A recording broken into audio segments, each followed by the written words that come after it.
اللہ کے سوا کسی اور کا محتاج نہ ہونے کے لیے، اور ہر بار سورہ یاسین کے بعد درج ذیل دعا ایک بار پڑھے۔ اس کا ترجمہ بھی ہم نے اس کتاب میں لکھ دیا ہے۔ اس دعا کی برکت سے اللہ تعالیٰ ان کی حاجت روائی فرماتا ہے اور سال بھر تک تمام مصیبتوں سے محفوظ رکھتا ہے۔ مجھ کو مشائخ سے دعا پہنچی ہے، میں تمام مسلمانوں کو اس کے پڑھنے کے خواہش مند ہوں۔ اجازت دیتا ہوں بحوالہ مولانا سید نفیس شاہ صاحب۔ علامہ یاز المن، یہ آخر تک ہے، دعا مختصر سی ہے، اس کو پڑھیں، اور ہم نے اس کو فیس بک کے اور واٹس ایپ پہ یہ کیا ہے۔ اردو میں ترجمہ بھی پڑھا جا سکتا ہے۔ اے اللہ، اے احسان فرمانے والے، تجھ پر احسان نہیں کیا جاتا، اے عزت اور بزرگی والے، اے قدرت اور انعام والے، تیرے سوا کوئی معبود نہیں، تو پناہ لینے والوں اور امان طلب کرنے والوں اور ڈرے ہوئے کی پناہ۔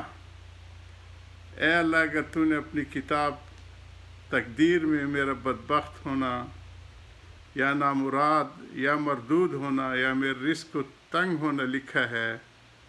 تو اے اللہ اپنے فضل سے میری بدبختی اور میری محرومی اور میری نامرادی اور میرے رزق کی تنگی کے فیصلے کو مٹا دے، اور اپنی کتاب میں میرے نیک بخت ہونا، کشادہ رزق پانے اور نیکیوں کی توفیق پانے کا فیصلہ لکھ دے، کیونکہ تو نے اپنے بھیجے ہوئے نبی پر نازل کردہ کتاب میں فرمایا ہے، اور تو سچ ہی فرماتا ہے۔ اللہ جو چاہتا ہے مٹا دیتا ہے، جو چاہتا ہے لکھ دیتا ہے، اس کے پاس کتاب تقدیر ہے۔ اے اللہ، تجھ سے اس کی تجلی سے کے واسطے سے سوال کر تو جو شعبان کی 15 رات میں، جس میں ہر حکمت والے معاملے کا فیصلہ کیا جاتا ہے، امر الحکیم جو میں نے شروع کی آیت پڑھی ہے، جس میں 15 رات میں جس میں ہر حکمت والے معاملے کا فیصلہ کیا جاتا ہے، نازل ہوئی ہے کہ ہم سے ہر مصیبت ٹال دے، اور جو ہم جانتے ہیں اور جو ہم نہیں جانتے، اور جس کو تو زیادہ جانتا ہے، بے شک تو ہی عزت اور بزرگی والا ہے۔ اور درود و سلام ہو ہمارے آقا محمد صلی اللہ علیہ وسلم اور آپ صلی اللہ علیہ وسلم کے اہل و اصحاب پر۔ اسی طرح ہم نے عربی میں جو وہ لکھی ہے بزرگوں کی دعا، ہمارے 7ویں صدی کے شامی بزرگ نے جو ہے اس کو نقل کی ہے، اس دعا کو بھی وہ سورہ دخان کو شروع کی جو ہے آیت اولین تک اس کو 15 دفعہ پڑھیں، تو انشاءاللہ جتنی بھی مرادیں ہوں گی، جتنی حاجتیں ہوں گی، اپنے لیے بھی کریں، اپنے اہل و عیال کے لیے بھی کریں، امت اسلام پہ سخت وقت ہے ان کو بھی اس میں شامل حال رکھیں، اور اپنے عزیز و اقارب کو جنہوں نے دعاؤں کے لیے کہا ہے، کہتے ہیں، لکھتے ہیں، لکھیں گے، توقع رکھتے ہیں، اور میں دوستوں کو اولین و آخرین کے لیے کہتا ہوں جو ہم سے بزرگ پہلے گزر چکے ہیں، ان کو بھی شامل رکھیں، ان کے اللہ پاک آگے والی زندگی کی ساری پریشانیاں ختم کریں، جو موجود ہے اللہ تعالیٰ ان کے لیے ساری وباؤں کو دور فرمائے، سارے بلاؤں کو دور فرمائے۔ بالخصوص پاکستان کے لیے بہت دعا کی ضرورت ہے۔ اللہ ہمارے اس عظیم ملک کا حامی اور مددگار، اور اس کی ظاہری اور نظریاتی حدود کی حفاظت کرنے والا ہو۔ جو اس کی نظریاتی حدود اور ظاہری حدود کی برائی چاہے، اللہ ان کی شر سے محفوظ فرمائے، اور ہمارے جتنے دوست احباب ہیں، عزیز رشتہ دار ہیں جو ہم سے دعاؤں کے لیے کہتے ہیں، لکھتے ہیں، توقع رکھتے ہیں، لکھیں گے، اے اللہ اس عظیم رات کی برکت سے ان کی ساری مراد حسنہ پوری فرما۔ اے اللہ بیماروں کو شفا کلی عطا فرما، بے اولادوں کو اولاد عطا فرما، اور اے اللہ مریضوں کو شفا کاملہ عطا فرما۔ اے اللہ جنہوں نے دعاؤں کے لیے کہا ہے، کہتے ہیں، لکھتے ہیں، توقع رکھتے ہیں، ان سب کے اللہ تعالیٰ سارے مقاصد حسنہ پورے فرما، اور برے اے اللہ بری تقدیر کی شر سے محفوظ فرما، وآخر دعوانا الحمدللہ رب العالمین۔